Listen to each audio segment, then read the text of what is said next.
Went through the school system. I played here, grew up here, went to church here, It's where I live, so I feel like it molded me.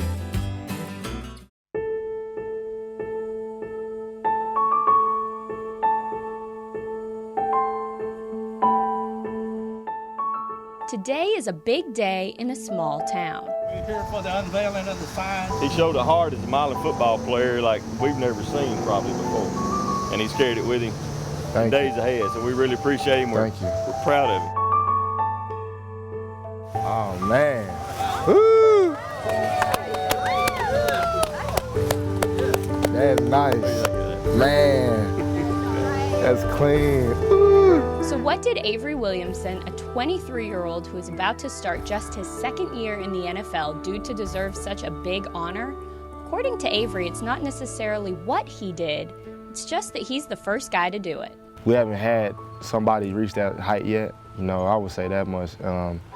We've gotten close with a couple guys in the past. We had some guys on the practice squad for a couple NFL teams, but we never had anybody actually get drafted and play and accomplish a lot of things in the NFL. So to do that, it's kind of like, wow, this guy's really doing it. I mean, he's LeBron James here, for our little neck of the woods. And I mean, it's not just because of being a professional football player, it's the type of person that he is. Milan, Tennessee is roughly 132 miles west of Nashville. So Avery is as close to home as he can be while being an NFL player. It's really beneficial because in between, when he doesn't have anything to do, he can come home and he loves to just get a home-cooked meal.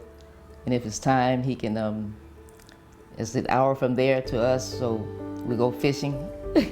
So that's real good. I'm close, so I can see my family and stuff, enough, and they can come up there, I can come back home when I want. So I feel like it's a good mix, I don't have to be home all the time. But when Avery does get a chance to come home, he makes it count. This is where it started, my freshman year. Had to grind and get on the varsity team. On this trip, he stops by his old locker room at Milan High School, where a new group of Bulldogs are starting their off-season training under the watchful eye of head football coach Jeff Morris. A lot of memories from high school and here. A whole lot of memories. This was like the cool side over here. We used to always have everybody over here. It was like the cool side, so a whole lot of trash talking, fights, everything. I remember one game I got in a fight with one of my good friends. Before we had carpet, I got in a fight with him on the floor, and the only reason why I didn't get to him because I had socks on. I kept on slipping because it was straight concrete. We had time for all our kids in the weight room, and he buzzes through there, and I talk to him and encourage him, and obviously I look up to him. So, little Nelson, you good? But Avery doesn't just take time to talk to the Bulldogs players. He takes time to talk to everyone. Mr. Jones, what's going on? You the middle school principal now? Yes, sir. Okay. Yes, You doing all right? Doing good. That's good, that's good. She's not talking much to me, but now every time I come back, she talks to me a lot, so. But she's a very sweet lady. You been good? Yeah. That's good, that's good, that's good, that's good. I'm pretty busy today. How you doing? I'm okay. Hey, what's going on? I haven't seen you in a long time. Yeah, how you doing? Golly, you made it to the top. I made it. I like Still that. climbing. I like that. You can't forget where you came from, and you can't be too arrogant, about how far you came. You gotta still stay humble, and that I was always the type of guy in high school. I mean, all my life, just talk to everybody. The band kid or the nerd or whatever, whoever. Talk to everybody. So I feel like that's why I still remain the same guy. He doesn't shy away from anybody, and he just talk to everybody. Being friendly off the field may be what made Avery Williamson so well liked in the community, but on the field, Avery was anything but nice. As a junior at Milan High School, he set a Tennessee State Championship game record by registering 22 tackles against Alcoa.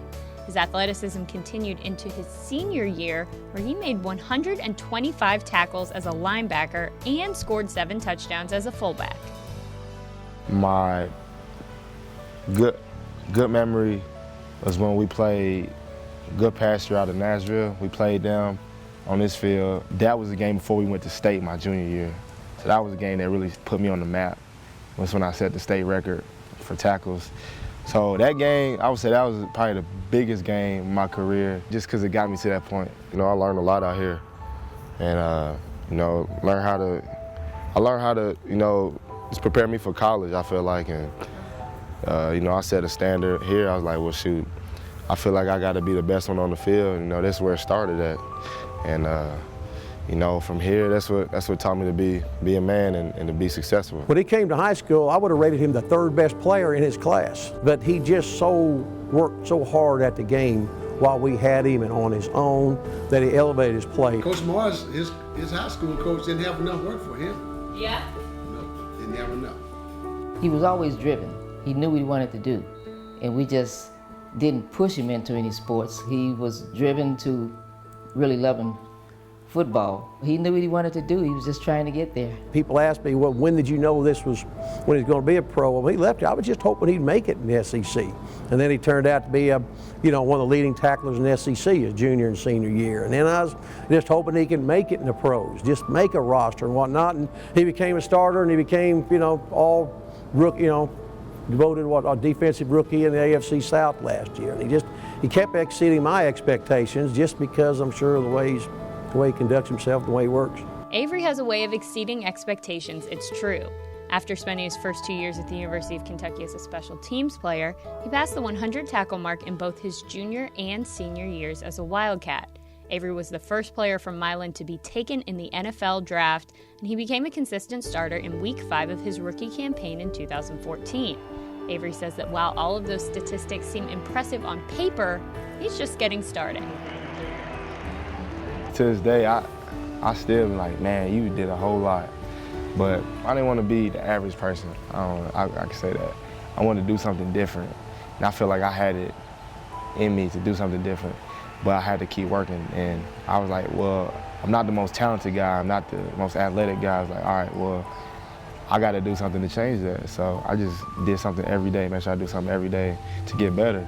And I feel like just the fact that I didn't want to be just another guy to go through Milan High School, that's what motivated me to want to be great. And I mean, that's what motivates me now. I just don't want to be another guy that plays in the NFL. You know, I want fans to remember me, oh, that's Avery Williamson. You know, he played for the Titans, and you know, he had a great career. I just don't want to be another guy, you know, that runs through the cycle of the NFL. You know, so that's what just constantly motivates me. And if Avery is ever feeling at a loss for motivation, he doesn't have to look very far for a sign. It's a great feeling, you know, to have this unveiled, and the fact that, you know, my city thought that much of me to put a sign out there for me to represent the city. You know, that's amazing. I'm so excited. It's a cool sense of accomplishment, but then again, I'm like, I got a lot of work to do. So it's not like I'm gonna come and just sit back and be like, I made it. I can't do that. Not until I retire, and I'm 6 Pro Bowls in, but. And then you're the king. Yeah, then I'm the king of Milan, but I don't come back and just feel like I'm the man, you know. I know I still got a lot of work to do, and you know, that's what keeps me motivated to be better. Maybe one day they'll give me the key to the city.